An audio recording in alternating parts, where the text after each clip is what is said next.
Welcome back to another episode of Christian Natural Health. Today, I'm very pleased to have Dr. Mark Sherwood with us. Dr. Sherwood and Michele Sherwood Dr. Michele Sherwood are the powerhouse team behind Tulsa's Functional Medical Institute, where they're revolutionizing wellness with a whole person, comprehensive, results-driven approach. Their mission is to empower people to overcome self-imposed health challenges and break free from unnecessary medications. Best-selling authors, national TV personalities, and filmmakers, they've inspired millions with their dynamic message of true healing. With groundbreaking health products like Kingdom Fuel and Kingdom Krunch, plus their global reach and influence, doctors Mark and Michele are redefining what it means to live well and thrive. Welcome, Mark. Thanks for joining us. Hey, Lauren, thank you so much for having me. I've been looking forward to this. On behalf of my wife as well, who's not here, just thank you so much. Yeah, absolutely. So I saw from your website that you guys are also believers too, right? Um, Yes, so unashamedly. Yes, ma'am. yeah, awesome. So, and then how do you combine your faith with your practice, and how does that integrate and inform your message? Well, certainly with faith, obviously, we would not be where we are without the direction we have from God Almighty, So Yeah. it's every part of what we do, and it doesn't bother us at all when people that don't believe as we believe come into our presence. That's awesome. We love that, and so we just embrace people with love, and I think that's kind of the foundation of where we come from. Yeah, but I saw that you had a bunch of books that were kind of tailoring the message, like integrating the spirituality with the like overall medical improvements and stuff like that. So how does that work together for you? Yeah, well, we look at the human body, the human experience, and I think you would agree with this, is it's not just physical. It's physical, emotional, spiritual, intellectual, financial, Right. cultural, family, the whole bit. And so really we kind of encompass that with the top three, physical, emotional, spiritual. And we know that if you look at that from like a three-legged stool kind of concept, we know that if we're struggling emotionally, we Mhm. might make bad decisions physically. If we're Right. struggling physically, we might be struggling spiritually. And we can see how that would go on and on. And if one leg of that three-legged stool is sort of not holding its own, perhaps, the Mhm. whole thing comes down. So we know in the human experience that you have to really look at the whole person. And we've known this for a while. And I think you would agree that when you're working with people, everybody's different. And unless you get into those spaces of all those areas, Mhm. you really can't find the concept of peace, which is really the opposite of that thing called dis hyphen ease, which is the way I like to look at it. And so to find true peace, you really want to find balance and harmony, I suppose, in every part of who you are. And for the non-Christian person, which is fine, and we look at the spiritual element as kind of the essence of who you are. Everyone would understand the idea of the voice inside you that says, "Hey, Lauren. Hey, Mark. You probably don't need to be in this spot right now. It's 2 o'clock in the morning. You're in a bad spot. You feel that, right? You hear that voice, or I shouldn't do this, or I should do this." And I think most people can resonate with that. Yeah, absolutely. So your practice is at least in part focused on longevity. So let's talk biohacking for a little bit. So what are some of your favorite, I guess before I get into specifics, overall philosophy of how you approach trying to optimize longevity? How would you define that?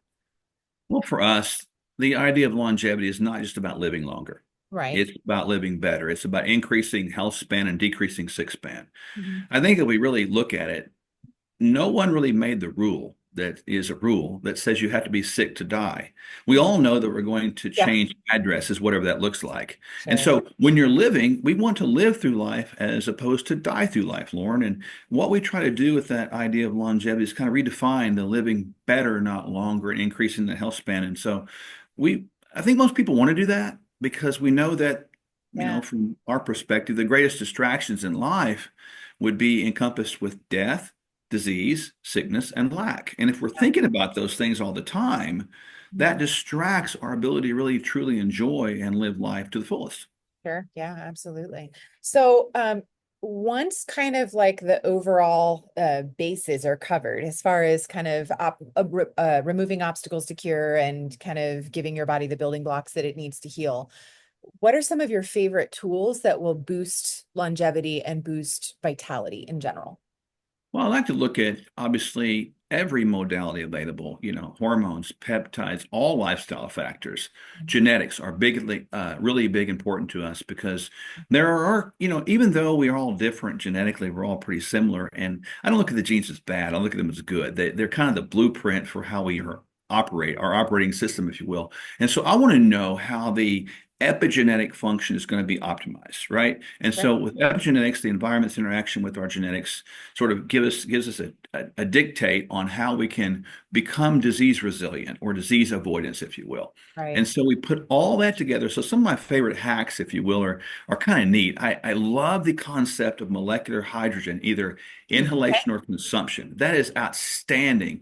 I Yeah. love the idea of some of the peptides, not just the subcutaneous ones we're familiar with, such as BPC and tesamorelin, samorelin, and all that, but Yeah. I like the bioregulators, which are actually going to be tissue specific, organ specific Mhm. regulation of genetic expression. So we've been able to see, believe it or not, I mean, the test that we used the True Age, obviously, which is pretty well known here in America. And we Mhm. use glycans a lot, the glycan age, which is based out of the UK.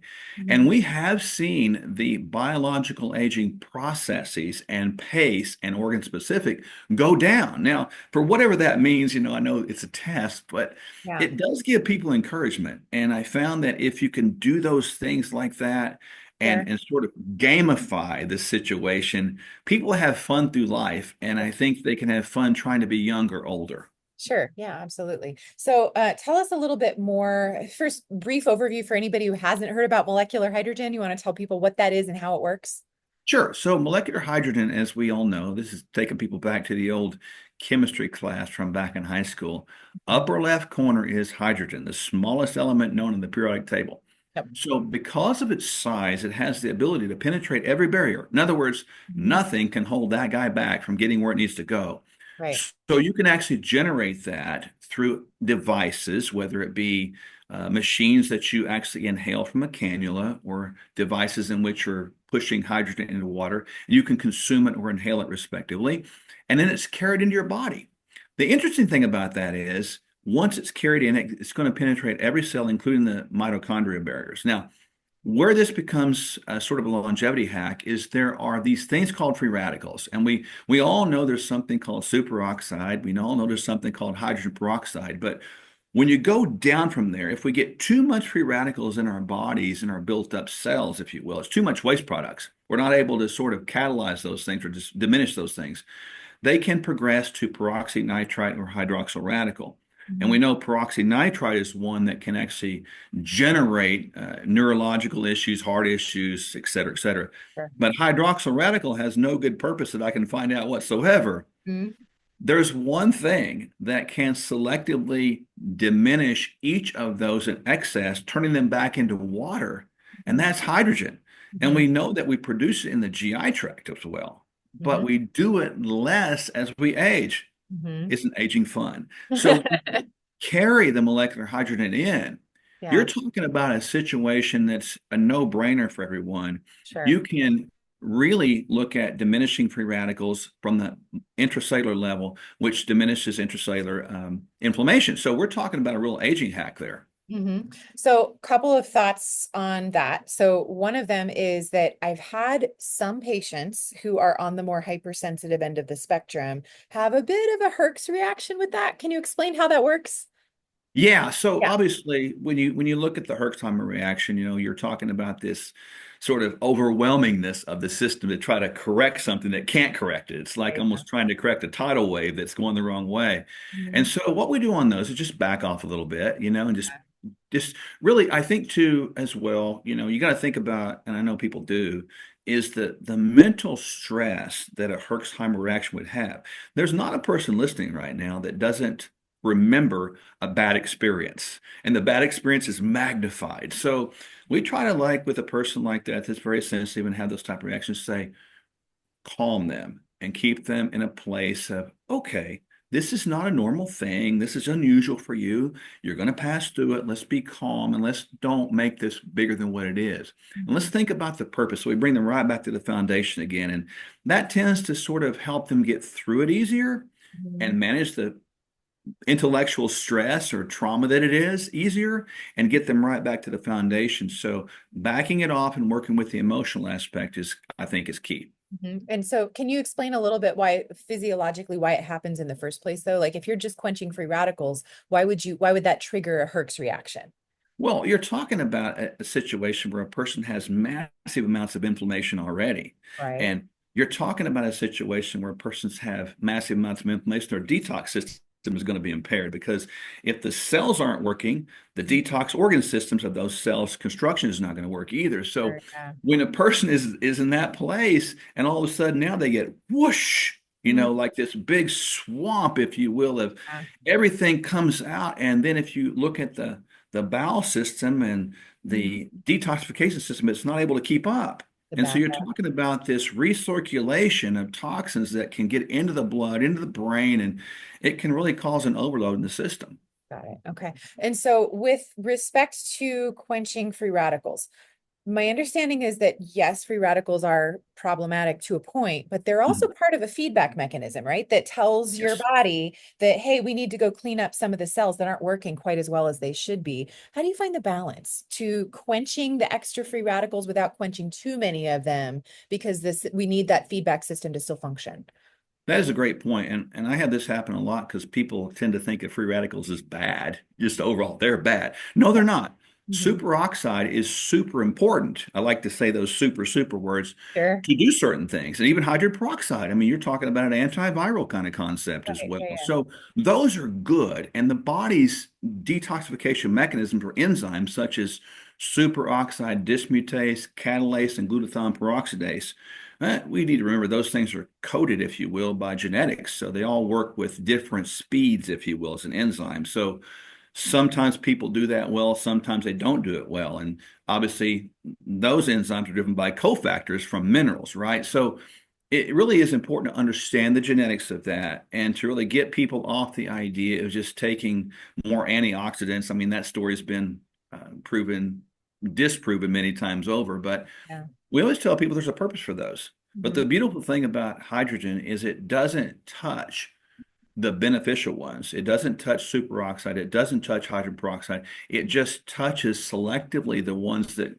perhaps a good way to say is go rogue on you. The oxidative stress from like the mitochondria backup. Correct. So, let me go there for a second, as far as mitochondria in general. So that everybody knows kind of mitochondria is the powerhouse of the cell. You produce Yep. ATP, so your energy currency and all that. Um, Most of the mitochondrial supports that I've seen marketed are usually just the cofactors like you're describing, which can be really beneficial if you're low. If you're not low, it doesn't usually do as much. So molecular hydrogen is one of the main ways to get that to optimize. Do you have any other favorites of how do you stimulate the mitochondria that are maybe not functioning quite the way that you'd like them to? Yeah, I usually like to use NAD sometimes as well. Okay. NAD selectively. I don't use it like in volume, but sometimes pulsing it through subcutaneous dosages or intramuscular or perhaps even a slow IV push. Uh-huh. Because obviously we know that is part of the antioxidant situation of free radicals as well. Right. So if you hit it from both those angles, obviously that's going to give you some benefit. But Mhm. believe it or not, one of my old favorites is just foundational nutrition.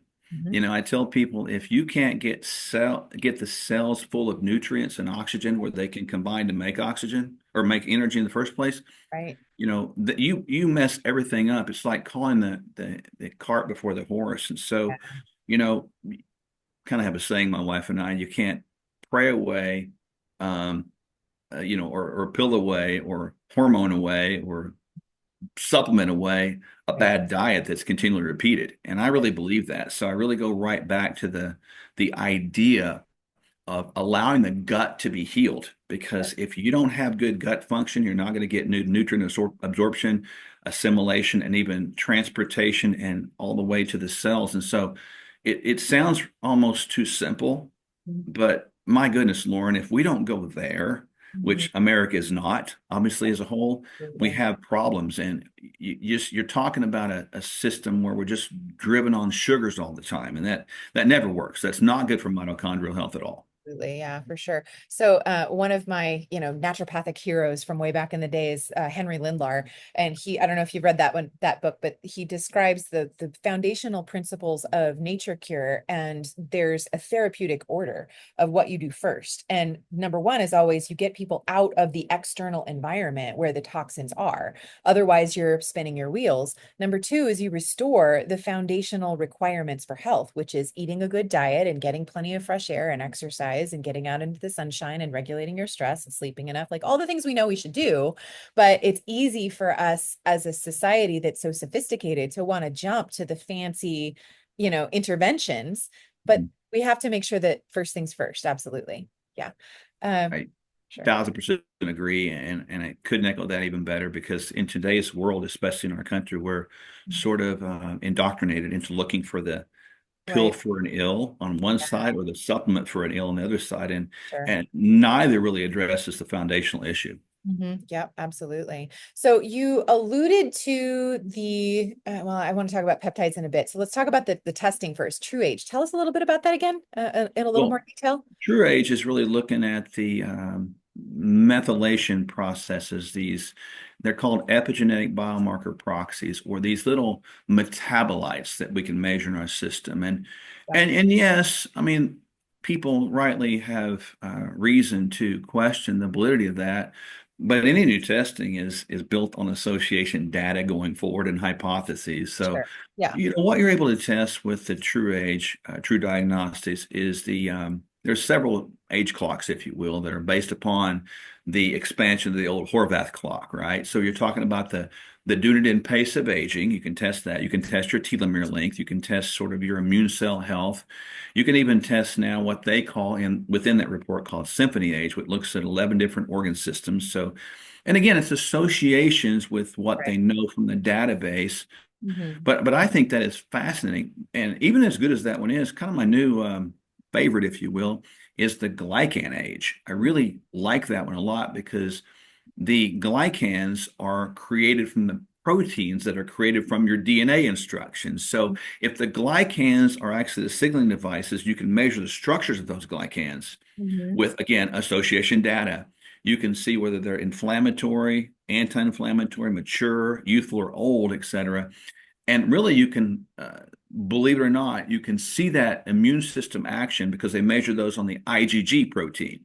And so it's kind of cool because you can quantify your immune system aging process. And it's not unusual for us within that testing realm to see people that are in their 60s, 50s, 70s getting their immune system to really function as in their 20s or 30s. And I think for me, that's pretty normal. I don't think that's extraordinary. I think it's normal for the what I would believe is the foundational base of our what I believe is our organ system potential lifespan. Yeah. So just to clarify, as far as the glycans, is this the same? It sounds like it's not quantity, it's whether or not they're inflammatory or non-inflammatory. Did I understand that correctly? Correct. It's the Okay. structure. Oh, It's the okay. Okay. structure. The salicylic acid, there's some of the galactose, there's sugar molecules, and Okay. we measure the structure. And there's basically Okay. probably a couple hundred structures, and they're able to associate them with mostly inflammatory, which I think we would all understand if the proteins are not able to communicate Hmm. with each other, Hmm. even though we might be producing a lot of the IgGs because of a bombardment of something, right? Okay. If they can't communicate, they're not able to logically wage a defense. And if Mhm. they can't logically wage a defense, we would say our immune system is not as effective. And we all know that seemingly as we're younger, we tend to respond better and recover quicker. Sure. Yeah. No, that makes sense. So, okay. So that's kind of your go-to. And then Yes. over what period of time do you retest as you do interventions of various different types?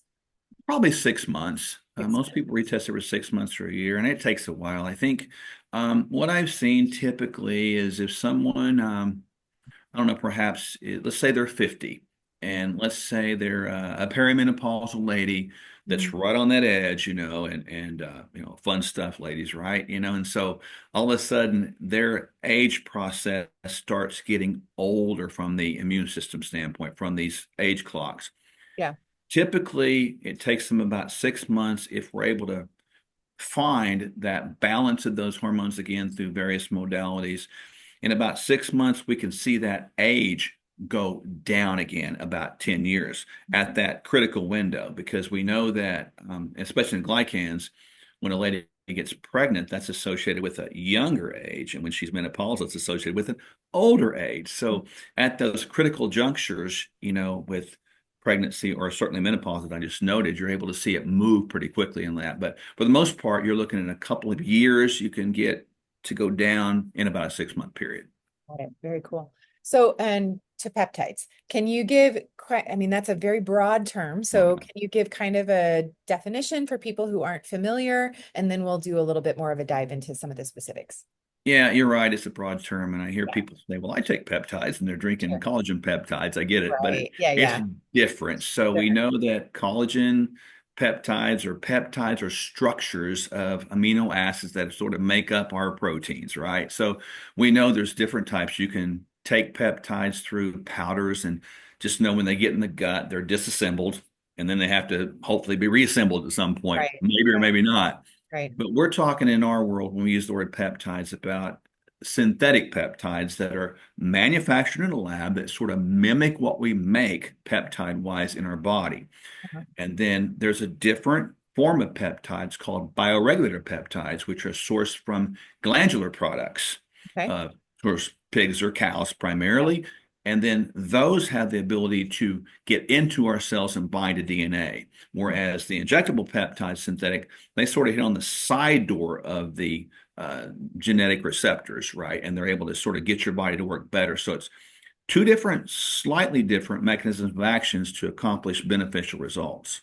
So they're essentially acting as regulators in terms of what genes get expressed. Is that the idea? Correct. Okay. Yeah, you're talking when a synthetic peptide is going to sort of coax your body into stimulating the DNA to make the protein Got that it. we Okay. want, right? Whereas Okay. the bioregulator, which is the oral one that's taken from the glandular product, is going to specifically bind to the strand of DNA, Mhm. creating specific proteins immediately to be synthesized from that DNA unraveling, which is kind of cool. So it's like bypassing the mRNA thing? Correct. Oh, interesting. Yeah. So, tell me a little bit about potential cautions. Like I know a couple of years ago, the FDA decided to get really, crack down on a lot of the stuff. So I got all excited about it, and then I was like, well, so much for that, Yeah. and then stopped looking into it. And now I've had people come in telling me that they're on them, but I'm Yeah. calling compounding pharmacies, and some of them are still saying this isn't available. So what's the status, and where's the concern? Yeah, I do know a lot about that one because we had Yeah. been using them for a while back Right. before the FDA started Yeah. doing their magic stuff Right. that they always seem to do. But Mhm. they actually came at peptides from the standpoint of go back to maybe COVID time, in the initial stimulus bill that was passed that gave Americans a little bit of money during that initial stage of COVID. Tucked in that bill, there was a statement in there or sort of a directive in there from the FDA to not use the peptide thymosin alpha 1 for treatment of COVID, which it made me chuckle too. That just made me laugh because that's the one I was most interested in, Yeah, but not necessarily for COVID, just in general. It seemed like yeah, this is a reset button. This is going to be awesome. And now suddenly you can't get it. yeah. Okay. Well, So that's what happened. And you go back and look at history, and it was used for SARS-CoV-1 back in okay. 2003 with Yeah, yeah. success. So I Right. think we all can presume where that's going, you know. I mean, Sure. anything that Yeah, yeah, makes sense, it's seeming like the FDA doesn't want to do it anymore. But yeah. I think that was the first shot over the bow, if you will. And then we started using a lot of BPC, Mhm. BPC 157, and then the FDA came at that, not with the BPC, because they Huh? couldn't find studies that were against BPC, but Okay. with the ingredients that are used to manufacture or compound the BPC. Interesting. And the argument they used is kind of a one that I think is a little bit foolish, frankly, because it would be like saying, well, some of these ingredients over here, Lauren, these ingredients or this ingredient specifically has been known to create problems in people. Okay. However, when you put them together, it becomes a compound, Yeah. which makes the Not the individual same thing. ingredients different. So Right. we're talking about the analogy I've given people is like don't eat broccoli anymore because it has arsenic in it. It's a weird argument that Yeah. they made, Yeah. but a lot of the pharmacies got a little gun shy on that one, and rightly so. And Sure. Yeah. so some of them didn't, believe it or not, and they Right. started doing it. So people started shopping around and finding pharmacies. But then all of a sudden, you had these pharmacies popping up here that are using these things, and they might be, approved pharmacies, but Sure. they're saying they're for research purposes only. So Uh, they've been able to do a workaround. And of course, now you got this conflict out here because there's not a person listening right now that can't get peptides sure. delivered straight to your door. You can order them online, but Uh-huh. it's going to say for R&D purposes, which Okay. theoretically Silly. gets them out of trouble if something Sure. goes wrong. And I'm not saying they're good or bad, Yeah. Yeah. Uh-huh. because they might be great, but Sure. it's sort of a workaround. So there, a Right. lot of people still use those things. Yeah. So is there any potential concern with, I mean, anytime I hear about a sledgehammer approach, as it were, like bypassing a system that God created, which so many medical interventions do that, and there's always a time and a place. But if we are kind of bypassing the normal regulation and we're telling the DNA, crank out protein here, is there a concern? Do we know of any? Yeah, I think so. I think there Okay. is a concern, and honestly, I always tell people this. I Yeah. think in the world that we live in, you're always trying to learn new things and try new things, Yeah. and I had to get through that too because I believe with all of my heart Hmm. that God made mankind and God made everything in the world. I Hmm. believe that, and I believe we came from the same creator, the same hand that made all the DNA. Right. And what I've been able to sort of get as far as an understanding, and again, self-admittedly, I don't have it all figured out, but it's like it seems to me that the commonality that Mhm. we have of genetic material, DNA, deoxyribonucleic acid, Yeah. is crossing the lines of people, animals, flowers, bugs, Yeah. Yeah. Of course. bacteria. Right. So if we take a glandular product Uh-huh. and we pull out of that the actual amino acid sequence Hmm. from the genetic material of that animal gland, Hmm. and then that is the same DNA that we've studied that we believe is true, Hmm. that matches human DNA. And Right. if we bring that in, does that bypass or does that Sure. assist? And I think that's the Yeah. question there. And Yeah. frankly, self-admittedly, I see both sides of that, Yeah. quite honestly. And so it is something that my wife and I both wrestle with on a daily basis because you want to do the right thing. You're not God. He is. I'm not. We're Sure. not. Yeah. And so it's like, but we want to make sure we maximize the tools that we have available to Have us available. in Right. nature. Right. And I think also because the world is so toxic, there's the way it should have worked was that nobody should ever have needed supplements. And that was fortunate because they didn't exist for the majority of human history. Yeah. But food used to be different than it is because of the way that things have been processed. And now we've got all of these toxic insults from various different, the industrialization that systems were not previously equipped to handle.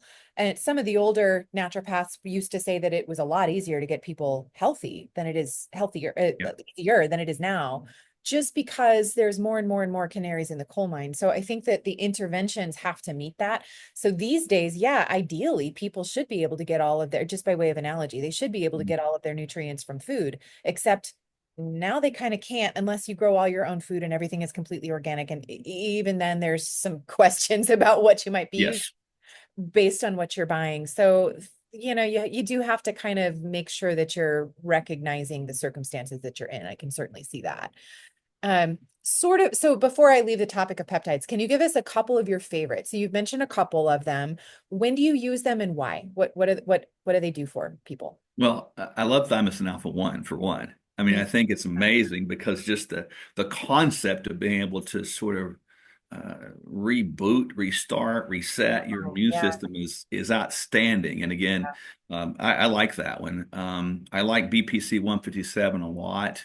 yeah, I can't find any negative studies really on either one of those things. So yeah. for me, people ask me like, "What do you use them?" I'm like, "Yes, I use probably thymosin alpha 1 probably once per quarter." Mhm. In the Yeah. calendar year. Mhm. And then BPC, I try to use that one 5 to 6 days a week as a general rule. I think giving the receptors or even the side receptors a break is probably a good idea. Again, that's just anecdotal stuff that seems commonsensical to me, right? Sure. Yeah. But I have found pretty good success in some of these mitochondrial peptides like MOTS. I like MOTS a lot because it seems back to our mitochondrial discussion, if we can generate more mitochondrial biogenesis to create more energy flow and make those mitochondria work better, that makes sense. Sure. And so Yeah. we've used that one quite a bit over time as well. So, Yeah. and we've used some of the growth hormone releasing hormone peptides, Mhm. as such as sermorelin, tesamorelin, CJC, ipamorelin, some of those, but we use those more sporadically, because those get me a little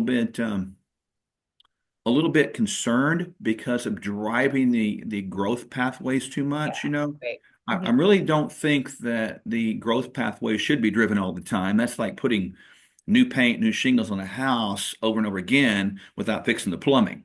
Mhm. You're going to Right. have a 1920 construction house that looks good on the outside, but it's collapsing on the inside. So it's Sure. kind of the way I've described that to people. So we've used that one occasionally, but Mhm. I think those first three are more of our regular go-tos. Right. Yeah. And there was a book I read on longevity not that long ago that made this argument of the balance between growth and autophagy, Yeah, mitophagy. And so you need to have both of those because you have to, as you're saying, you have to repair the yeah. things that need to get recycled and you don't want to just push, push, push for sure. And then the BPC 157, that one gets used for what specifically? Yeah, you look at that one, I kind of remember that with the BPC body protection compound. It sort of has Okay. a vascular repair mechanism, a tissue repair mechanism. So I use that one quite a bit because again, like you mentioned today, we are bombarded with things that create the inflammatory action, whether we try to do great or not. And my wife and I really try to do well, but Mhm. the environment is just corrupt. Sure. And we know that because the fall of man. But I've used BPC to sort of help my body perhaps heal or more perhaps avoid injury and avoid undue things that can't get repaired. Hmm. And it's stimulating genes that do what exactly? Like what part of the pathway? Yeah, you're looking at just the repair mechanisms for tissues like skin, Oh, okay, okay. muscles, Yeah, those protein pathways. got it. Cool. And so tell me a little bit, do you guys use stem cells at all? We haven't used them a lot Haven't. Okay, in our okay. practice. All right. Again, I think there's some application there. What we have done is, some prolotherapy to Okay. stimulate stem cell action. But as far as using them, we haven't used them in our practice. We've talked about it, but everybody has their kind of little angles they sort of get into. To get into, yeah. So I don't know much about them. I don't use them myself personally, but my concern with them, and maybe this is part of the reason, is if these are pluripotent and they can turn into almost anything, is there a cancer concern at all with them? I think so, because Yeah. like you look at, even the concept of cancer. I Right. mean, there's no one that's going to argue with the increased incidence of cancer because no matter what database you look at across the world, we're getting more and more and more, and cancer's on the heels of heart disease. And Mhm. I believe if it continues the pace, it's going to overtake heart disease as the number one killer of all Americans in the next 10 years. I mean, it's that pace, right? Right. And so if you look at the incidence of cancer, what causes cancer, and why is it not fixed up? I think it goes back to probably a multiple factors, Mhm. toxicity, Mhm. inflammation, inability to clean up and repair, too much growth factors going on, because Right. we're driven with EMFs, proteins, all these nasty chemicals in our food, and they're driving that mTOR pathway, creating more growth. And then we're also taught to eat all the time. Mhm. I don't know what that meant, but Yeah. obviously Adam and Eve weren't given instructions by God. At least I can't read that. Small, frequent meals, guys, and listen to what I'm saying. You Mhm. eat when you're hungry, you don't when you're not. And so there are bouts of fasting. But I think it's all that that's spread to it. And I think it goes back to stress and lack of sleep and a Mhm. lack of exercise and lack of ability to handle, Mhm. life. And I Right. think it's all those things that created things, probably even anger to some level.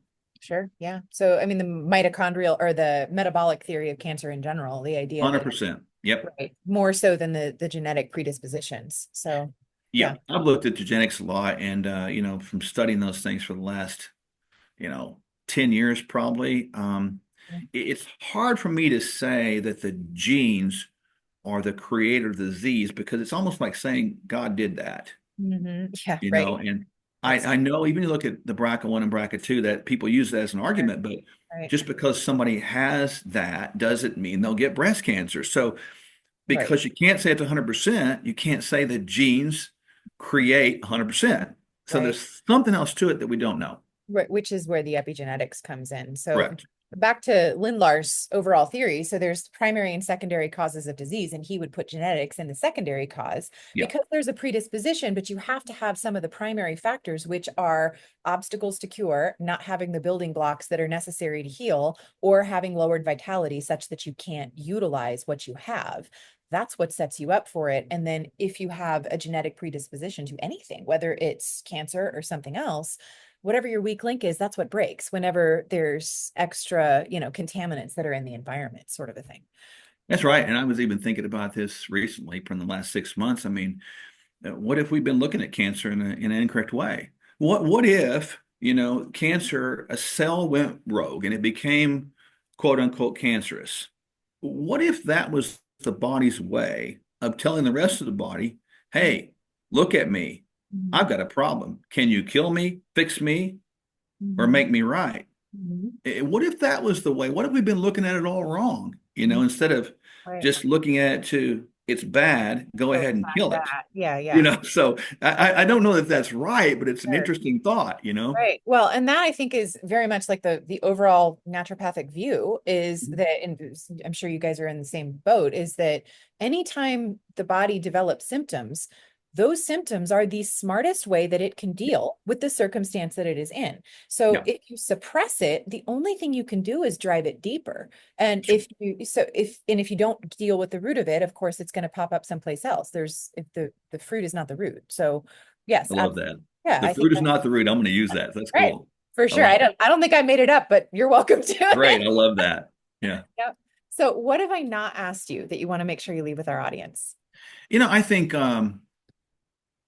I've been passionate about the expectation Mhm. of people, Lauren, because like expectation of lifespan in America is 80 years old or whatever. Right.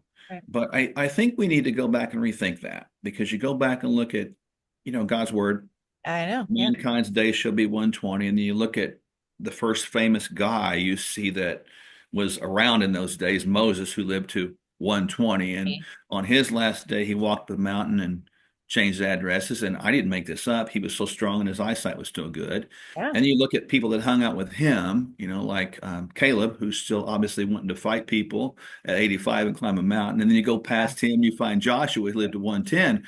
I think people's expectations need to change. Yeah, I agree. I think it goes back to maybe the namesake of some of our product lines is it's a kingdom philosophy that thinks different, acts different, and has different set of rules and expectations. And I think that's something people can constructively do. Mhm. Imagine if we really believed like that, and Mhm. that would transform the way we lived our lives. Mhm. Yeah, love it. That's awesome. So where can people go to learn more about you guys? Well, they can go to sherwood.tv. And again, my wife and I, just like you, are out here trying to just give people some hope. Yeah, love it. Awesome. Well, thank you so much, Mark. This has been terrific. And yeah, really appreciate your time. Yes, ma'am. Thank you so much for having me. Sure.